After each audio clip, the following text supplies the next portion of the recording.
তিন শ্রেণীর মানুষ আছে যাদেরকে সাহায্য করা, যাদের উপকার করা, যাদেরকে বিপদ থেকে উদ্ধার করা, যাদেরকে রক্ষা করা, সহযোগিতা করা, এটা আল্লাহ তাআলা তার উপর তিনি কর্তব্য বানিয়ে নিয়েছেন। আল্লাহ তাআলা নিজের জন্য নিজেকে আবশ্যক করে নিয়েছেন। সেই সৌভাগ্যবান তিন শ্রেণীর মানুষ কারা? যেসব যুবক ভাইরা স্রোতের বিপরীতে, হারামের যে স্রোত জাহান্নামের দিকে নিয়ে যাচ্ছে আমাদের তরুণদেরকে, এর বিপরীতে যে সমস্ত যুবক যুবতীরা নিজেদেরকে বাঁচাবার সংগ্রামে যারা জয়ী হবেন, যারা নিজেদেরকে এসব হারাম থেকে বাঁচাবার জন্য চেষ্টা করবেন, কোরআন এবং হাদিস তাদের জন্য কিছু সুসংবাদের কথা বলেছে। এর ভিতরে এক নম্বর হলো আল্লাহ রাব্বুল আলামিন সেই সব মানুষদের সাহায্য করাটাকে আল্লাহ নিজের উপর তিনি কর্তব্য বানিয়ে নিয়েছেন।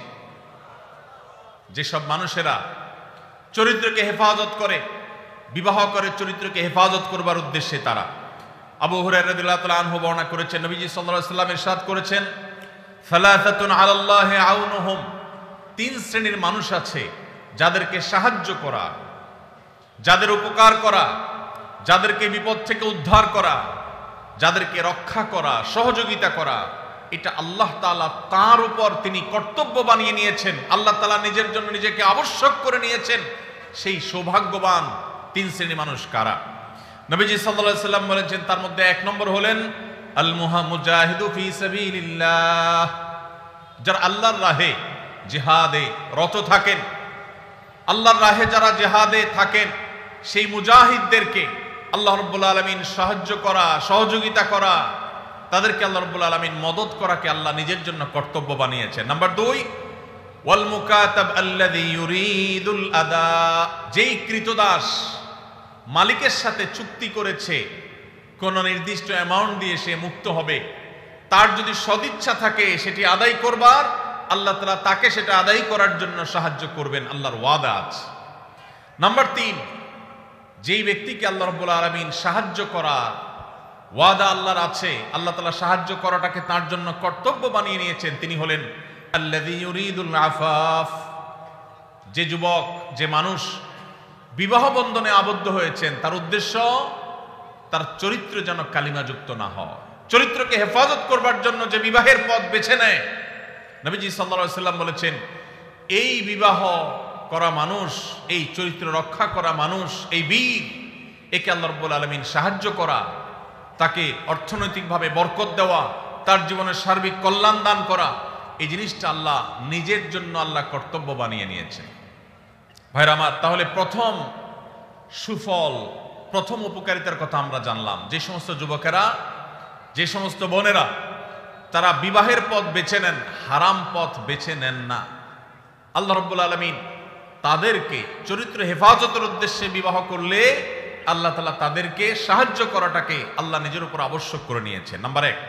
নাম্বার 2, যে মানুষগুলো তার দুই চোয়ালের মধ্যবর্তী অঙ্গ অর্থাৎ মুখ, তার জিহ্বা, তার ঠোঁট, তার মুখ, এটাকে হারাম থেকে নিয়ন্ত্রণ করবার দায়িত্ব যে নিয়েছে, অর্থাৎ এই মুখ দিয়ে হারাম কথা বলে না, হারাম কিছু খায় না, মুখ দিয়ে যত রকমের আল্লাহর অবাধ্য কাজ করা যায় সেগুলোর কোনোটা করে না, সে মুখকে কন্ট্রোল করে, এবং তার দুই রানের মধ্যবর্তী অঙ্গ অর্থাৎ তার সম্ভ্রম, তার ইজ্জতকে যে ব্যক্তি সংরক্ষণ করতে পারে, নবীজি বলেছেন, মাইয়াদমান লিমা বাইনা লিহিয়াইহি ওয়া মা বাইনা রিজলাইহি আদমান লাহুল জান্নাহ, যে ব্যক্তি তার দুই চোয়ালের মধ্যবর্তী অঙ্গ আর দুই রানের মধ্যবর্তী অঙ্গ, এই দুটি অঙ্গে কোন প্রকার কালিমা লাগতে দেয় না, এগুলোকে হারাম থেকে বাঁচাবার সংগ্রাম করে, দায়িত্ব নেয়, সে এগুলাকে দায়িত্ব নিয়ে হেফাজত করে, নবীজি বলেছেন তার জান্নাতে যাওয়ার দায়িত্ব আমি নিলাম। ভাইরা আমার, প্রিয় নবী সাল্লাল্লাহু আলাইহি সাল্লাম যদি কারোর জান্নাতে যাওয়ার দায়িত্ব নেন, তাহলে তার আর কোনো ভয়ের কারণ আছে? তার জান্নাতের পথ ঠেকাবার শক্তি কারোর আছে?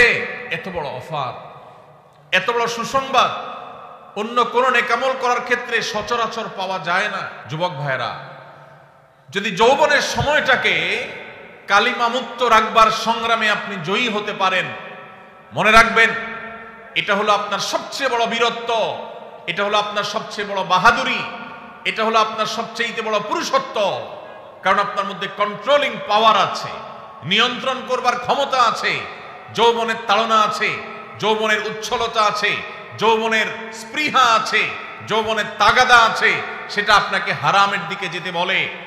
এবং হারামের দিকে যাওয়ার জন্য শত সহস্র অফার এবং সুযোগ আপনার সামনে আছে। এরপরও আপনি নিজেকে যদি নিয়ন্ত্রণ করতে পারেন, নিজেকে যদি আটকে রাখতে পারেন, হারাম থেকে যদি বাঁচাতে পারেন, তাহলে মনে রাখবেন আজ এই 2025-এর যে পৃথিবী, আধুনিক পৃথিবীতে এর চাইতে বড় বিরক্ত মুসলিম তরুণের জন্য আর কোনো কিছুই হতে পারে না। মুসলিম তরুণের সবচেয়ে বড় বীরত্ব, সবচেয়ে বড় তার সংগ্রামের জায়গাটা হলো সে তার ঈমান আমলকে হেফাজত করার পাশাপাশি তার চরিত্রকে কালিমা মুক্ত রাখতে পেরেছে। আল্লাহ তাআলা আমাদের যুবক ভাইদেরকে সেই তৌফিক দান করুন।